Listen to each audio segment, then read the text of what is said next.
So, officially, Dennis Davila from Puerto Rico, nice to meet you Nice again. to meet you. Congratulations to both of you on this series. Thanks. It's very creepy, extremely creepy, Yeah.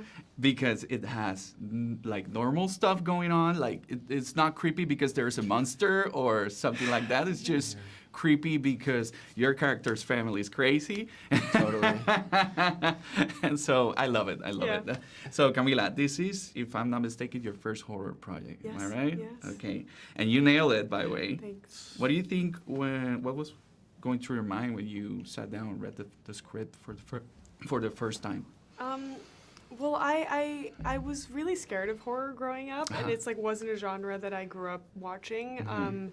And I think like as I got older, I started to watch versions of it, like Hereditary I really loved, and Midsommar I really loved, and those were kind of like, I'm like, okay, I can maybe dabble back into the horror space because I had been so scared as a kid. And then when I read this, and I did always I watched those films being like, oh, God, I'd love to do what Florence Pugh did in like Midsommar. Like I'd love to have like, you know, like a true horror leading role where you got to experience this. But I also found it incredibly daunting and scary to tackle horror because I think it's one of those genres where there's no bullshit and it's like the audience can see right through it.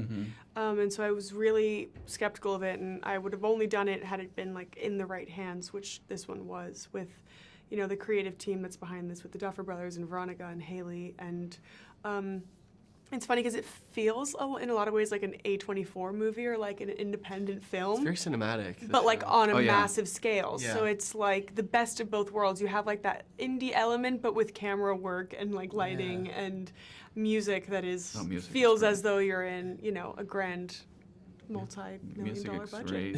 And the title cards. Title cards are Oh, one of my the so title cool. cards and the way that they come in the show and how they're My different every favorite, episode yeah. is my favorite. I I- think it's my favorite title card I've ever seen. just- I Haley. told Haley back, like, Yeah. I love the title cards. Yeah. I'm a big fan of big title Is that the cards. latest title card in a pilot in history? Probably. It's like at the I love last when it minute. comes, yeah. but I love that it's also not at the Random. end of the scene. Like it's Yes. random in the pilot, which And I in love. every episode Yeah. just comes in. It kind of like is a jump scare in, Oh, in yeah. itself, and it reminds the audience like this. Totally, you're this in it. happening. Yeah, like so we're happy doing they this didn't to change you. the name of the show. I'm so happy it stayed this title. Yeah. Because there's a world where it gets retitled to be like, you Oh, know, for sure. Wedding Jitters or something. No, no, no. But like, I'm just so happy it stayed because it's like the best. Yes, Totally. yes. So the cabin itself, it's a character. Yeah. You know? Totally. What was your welcome to the nightmare moment when you realized you step into the set and you realize this is way more darker than a regular thriller?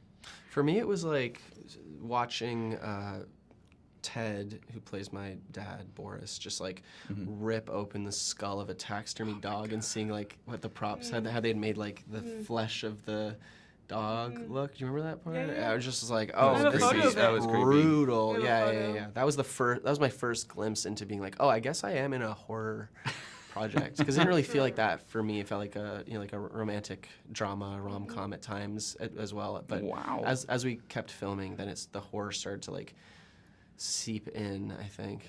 And I love the dogs, by the way. They were Well, the dogs was scary for me too when I saw those dogs, the taxidermy dogs. When I walked in the house and saw the set, I was like, Yeah. okay, creepy. I mean, when we walked onto the stages and saw that build, because it's all on the stage, which is incredible.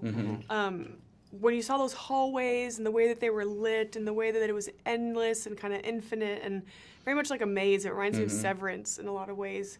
And the snow outside gives like a very cold, eerie element that you're in the middle of nowhere in the woods. And I was freaked out. When I saw the set, I was like, okay, I understand we're on the set of like a horror. The stick doll, the effigy, also scared me when we were doing our Yeah. little speeches to it, and it had like the mirrors for eyes or something. Yeah. Before we burned it, I was like, this is pretty. yeah. I didn't think I'd be And the scared of fox. that. I did see the fox early on with the Yeah. babies. Whenever and I that gave a was- set tour, I would show them the bathroom. Yeah, we had a From the beginning fake was, like- interior and bathroom and on the the stage. fox was still there for the whole shoot. This Yeah. fake dead fox on the toilet. I would show I would make them walk I have the down the funniest hall story and about turn that, to the I'll left. tell you after. What? That's crazy. Listen, I have to wrap, but No, Camila, okay. si le podías enviar un saludo a todo el mundo en español. Dale, dale. Hola, soy Camila Morrone. Les envío un saludo a todo el mundo español y específicamente a Puerto Rico. Thank you. Besos. That's all. Thank you so much. Thank you. Gracias.